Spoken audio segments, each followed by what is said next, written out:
Hey guys, this is Spartacus here, and yesterday Treyarch surprised the Call of Duty community by putting out a Twitter thread and even a blog post explaining on the different types of content they're going to be adding to Vanguard Zombies and Black Ops Cold War during Season 3, which is going to be coming up here within about 2 weeks or less, and even beyond that. And some of the stuff in here is quite interesting and really shocking to see them actually do some of these things. So let's go ahead and start with some of the content that's being added to Black Ops Cold War's multiplayer, because there's not too much, and most of the information I'm going to be talking about in this video is actually going to be related to zombies. So when it comes to Black Ops Cold War's multiplayer, we're getting ourselves a new operator. Obviously, you could play this operator in zombies as well, but either way, this new operator is actually going to be a familiar face from the campaign. They didn't tell us who it's going to be, and so I'm really curious who they're going to end up choosing, because we pretty much already have all the iconic Black Ops characters as playable operators, so I don't really know who they're going to choose. I'm really curious. They could give us Ronald Reagan by surprise. That would be really cool to play as a former president in a video game, but either way, I doubt that's going to be the case. It'd be also interesting if they give us Bell, which of course was our custom character in the campaign, but I don't know if that would be considered a familiar face for them to say that specifically. I have no idea who it's going to be. Kerchenkov, maybe. That could already be an operator in Black Ops Cold War. I can't even remember, honestly. There's too many operators to keep an eye on, but either way, we're getting a new operator, and we're also going to be getting Jungle as a multiplayer map, which of course is a returning map that we've seen in the previous Black Ops games, and it's a pretty good map. You know, it flows pretty well. I've never had any personal vendetta against Treyarch for bringing this map back, and so hopefully a lot of people are excited to have this map return as well, and we kind of already saw this coming from previous leaks before a while ago, same with WMD as well.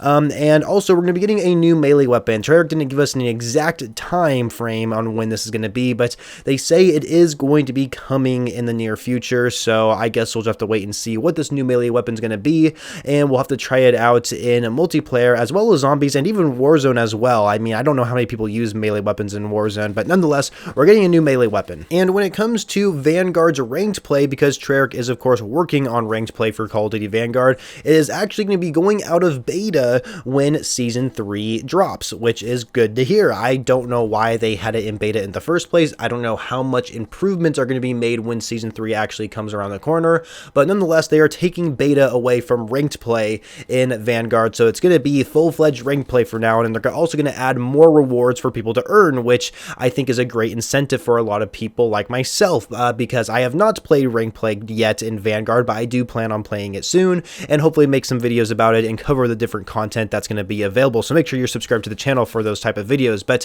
when it comes to zombies content, so let's go ahead and actually start with Vanguard Zombies here. So apparently we are going to only be getting round-based maps from here on out when it comes to Vanguard Zombies, which is awesome. So we're not going to get any of that bullshit objective play that we currently have right now that just is completely different than just the standard zombies mode. So for now on, we are going to be getting round-based maps, and they're going to be completely redesigning the way, I guess, zombies played with these type of round-based maps. So it's going to be a lot of hard work, it seems like, from their end, the way they described it. And so I am really happy that this is going to be the case, because this is what we want. This is what Call of Duty Zombies has always been. And the first round-based map is going to be Shi No Numa. I know right now in Vanguard Zombies we already have Shi No Numa, but of course you can only play it in the Void or as objective play, and it's not even the entire map. However, we are going to be getting the entire Shi No Numa map in its full reimagined design, which is great.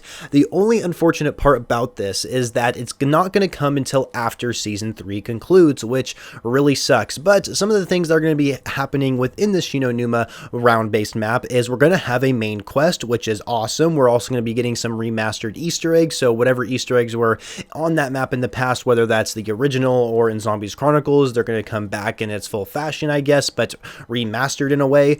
And then we're also going to be getting new Pack-a-Punch camos, which is great. And of course, we're going to be having access to the classic Flogger Trap and the Electroshock defenses, which is great to see.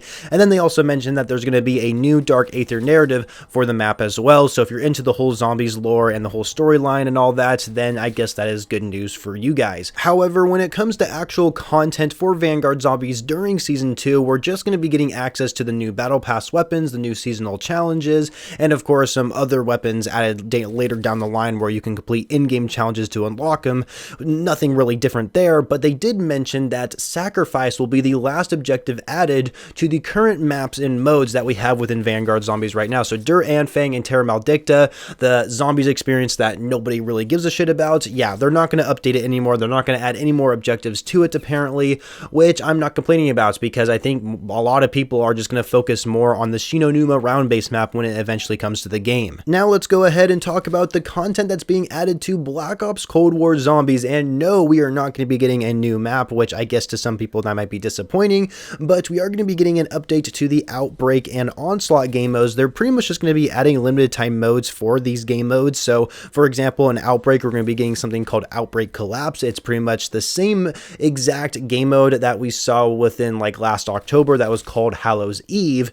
And essentially what that is you can only survive for 10 minutes, but every 2 minutes the zombies and enemies get harder, and it's pretty chaotic and it's actually pretty fun nonetheless. But then they're also going to be adding the Abomination Elite from the Forsaken map into the Outbreak game mode, which I think is pretty cool. I thought that was a really cool boss fight in Forsaken, so seeing it come to Outbreak I think is a great thing to do. And then they're also going to be having some multiple Onslaught limited time modes as well, and there's like a bunch of different ones that honestly I'm not going to read because it's just I just don't find it important. But we are going to be getting a super Easter egg in Cold War Zombies, which is really shocking to hear. This is like probably the most unexpected thing for Treyarch to actually do, and I am really curious to see how they're actually going to pull this off. Now, from the sounds of it, it doesn't sound like the super Easter egg is going to be like a main quest that you can only do if you complete all the other main quests. It could be, but they didn't really make it sound like that. So this is what they said, is that you have to complete all prior main quests in normal maps and Outbreak game mode in order to pretty much get access to this super Easter egg. But they also said there's going to be over a dozen of unique rewards, but that also depends on how many of the different main quests you've actually completed. So if you only completed one of them, then maybe you'll get a couple of like some of the unique rewards, but of course you can get access to all these unique rewards if you complete every single main quest, or maybe you have to complete all of them. I don't know. It kind of seems interesting the way it works out. But there's also going to be a permanent upgrade on every Zombies map, and I don't know what they mean by this. That's all they've said, and so I assume when you complete all the main quests for each of the survival maps for Zombies and Black Ops Cold War, including the 2 quests in Outbreak,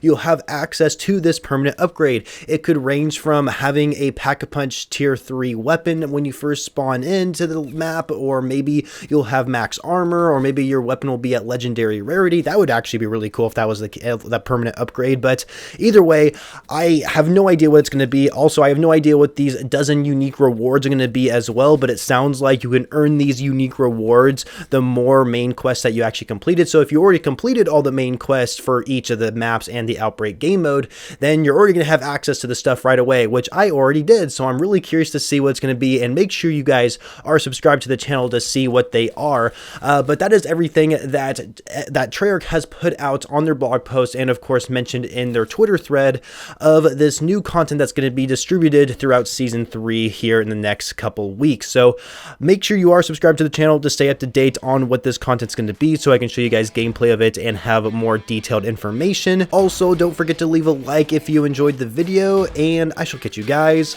later.